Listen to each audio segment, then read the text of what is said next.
अरे आग लगे, ये भी कोई जिंदगी है। सुबह से चिल्लम चिल्ली पुकार सुन के मैं तो तंग आ गई हूँ। अरे वो भी क्या दिन थे जब मैं गांव में रहा करती थी। पहले बड़ी सुखी थी मैं। पहले मेरी जिंदगी क्या थी और अब क्या हो गई है। शहर में तो लोग भेड़ बकरी की तरह जीते हैं। जीने का असली मजा तो गांव में है। क्यों, क्या हुआ माँ जी? आज गांव की बहुत याद आ रही है आपको?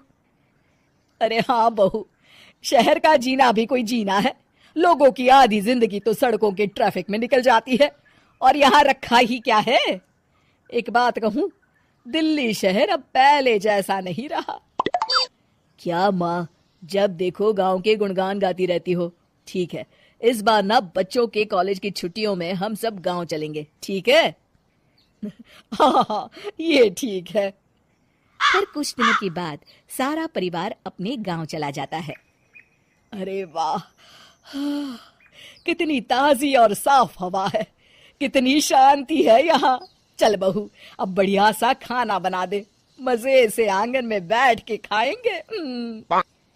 सुशीला गांव का माहौल देख बड़ी खुश होती है। 2 दिन के बाद गांव की कुछ औरतें सुशीला के घर आती हैं। बड़े दिनों के बाद गांव आई है सुशीला। हमें तो लगा कि तू शहर जाके गांव को भूल गई। और बतिया, तेरी बहू कैसी है? जरा मिलवा तो उससे। अरे मेरी बहू तो लाखों में एक है। बड़ी किस्मत वाली हूँ मैं जो मुझे जानकी जैसी बहू मिली है। हमेशा मेरी सेवा में लगी रहती है, और आज तक कभी पलट कर जवाब नहीं दिया उसने। सुशीला की बातें सुनकर सभी औरतें हंसने लगती है।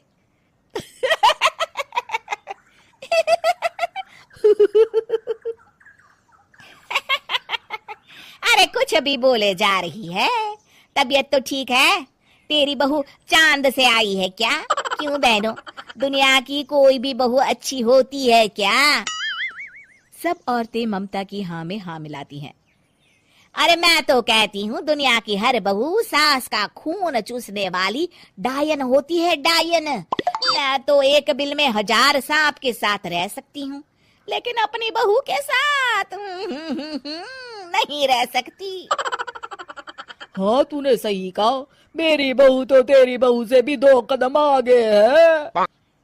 सब औरतों की बातें सुनकर ममता मन ही मन बड़बड़ाती है। अरे ये गांव सुधर गया, लेकिन औरतें नहीं सुधरी। अगर थोड़ी देर और इनकी बेवकूफी भरी बातें सुनूंगी तो मैं सच में पागल हो जाऊंगी। फिर सुशीला उन औरतों को घर से दफा कर देती है और राहत की सांस लेती है।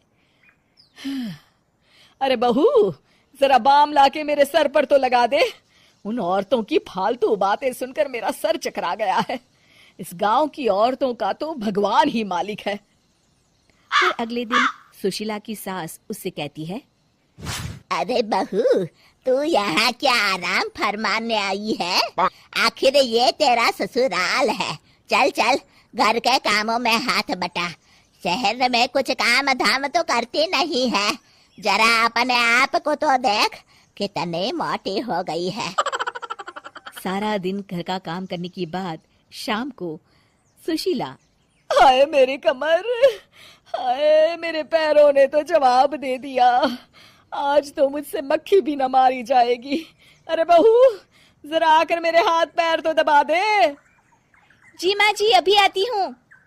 तभी सुशीला की सास जानकी को रोकते हुए कहती है, अरे रुक जा बहू, एक दिन काम करके इसको इसकी नानी याद आ गई।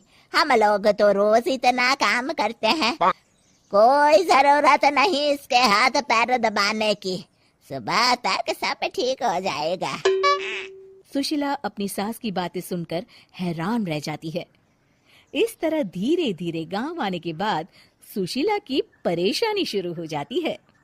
फिर एक दिन, अरे आज तो मैं कपिल शर्मा देखूंगी, क्योंकि आज संडे है। सुशीला जैसे ही टीवी ऑन करती है तभी बिजली कट जाती है। अरे सत्यानाश, इस बिजली को भी अभी जाना था। इतने दिनों से मैं टीवी सीरियल देख नहीं पाई। हमारा देश इतनी तरक्की कर रहा है, अरे पता नहीं ये गांव कब सुधरेगा। अरे अब तो 2 दिनों के लिए बिजली को भूल जा। ये तो यहाँ रोज की बात है। अब इस अंधेरे में रहने की आदत डाल ले। हाँ। हे भगवान, अब क्या होगा?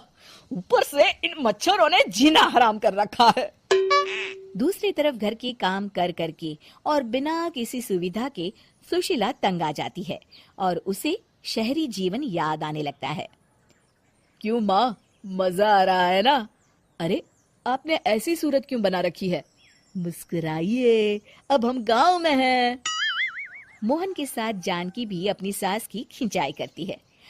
हाँ हाँ माँ जी, आप ही तो यहाँ की बड़ी तारीफ कर रही थी। फिर अभी तो कुछ ही दिन बीते हैं। वैसे भी अब तो आप यहीं रहने वाली है ना? अरे नहीं नहीं बहू, मैं एक दिन और यहाँ रुकी तो मर जाऊंगी। मुझे शहर ले चलो। क्या दिन थे, कितनी सुखी थी मैं वहां। ठीक है माँ, हम कल ही वापस शहर चले जाएंगे। इस तरह सुशीला शहर आ जाती है और फिर कभी दोबारा गांव जाने की जिद नहीं करती।